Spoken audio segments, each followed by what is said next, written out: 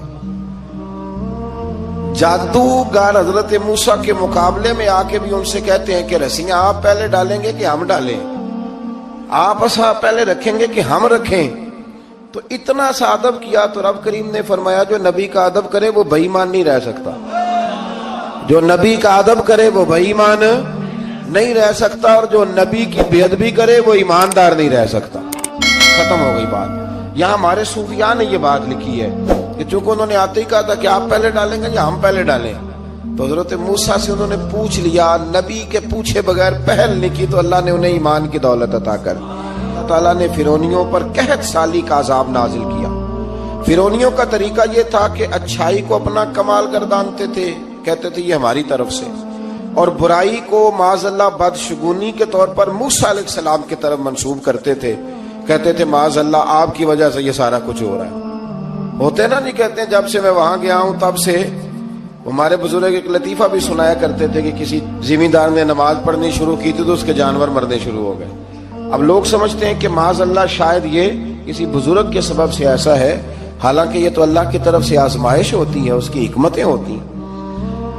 اللہ تبارک و تعالیٰ نے ان پر عذاب کیا نازل کیا؟ آیت نمبر 130 اور 143 کا بھی آپ سورہ اعراف کی پڑھیں تو اللہ تعالیٰ نے ان پر ٹڈیوں کا، جموں کا، مینڈکوں کا اور خون کا عذاب نازل کیا۔ یہ کس قسم کا عذاب ہے؟ جمعے پڑ گئے، ٹڈیاں آ گئی، یہ اللہ نے عذاب نازل کیا۔ جب وہ عذاب میں مبتلا ہوئے تو موسیٰ علیہ السلام سے کہا کہ آپ اللہ سے دعا کریں کہ ہم سے یہ عذاب ٹل جائے، اگر ایسا ہوا تو ہم ایمان لے آئیں گے، بنی اسرائیل کو بھی آزاد کر دیں گے۔ لیکن موسیٰ علیہ السلام کی دعا کے نتیجے میں جب عذاب ٹل جانے کے بعد فرعونی پھر اپنے وعدے سے پھر گئے۔ بنو قریظہ والوں نے بھی کئی دفعہ حضور سے وعدے کیے پر اپنے وعدوں پر قائم۔ ایک بات آپ سے یہاں روک کے عرض کر دوں، ہم بھی کئی دفعہ کہتے ہیں ذرا بریک کبھی گاڑی کی نہیں نہ لگتی تو ہم ارادہ کرتے ہیں کہ آج سے ہی نماز شروع کر دینی ہے۔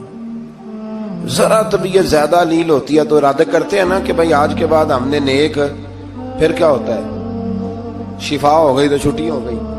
یہ طریقہ درست نہیں، یہ تو کفار کا طریقہ بیان کیا نا قرآن پاک نے۔ یہاں فرمایا جب اللہ تبارک و تعالیٰ نے انہیں نجات دے دی تو اپنے وعدے سے مکر گئے، تو پھر اللہ تبارک و تعالیٰ نے بنی اسرائیل کو سمندر پار کر کے ایسی قوم کے پاس پہنچا دیا جو بتوں کی پرستش کرتی تھی۔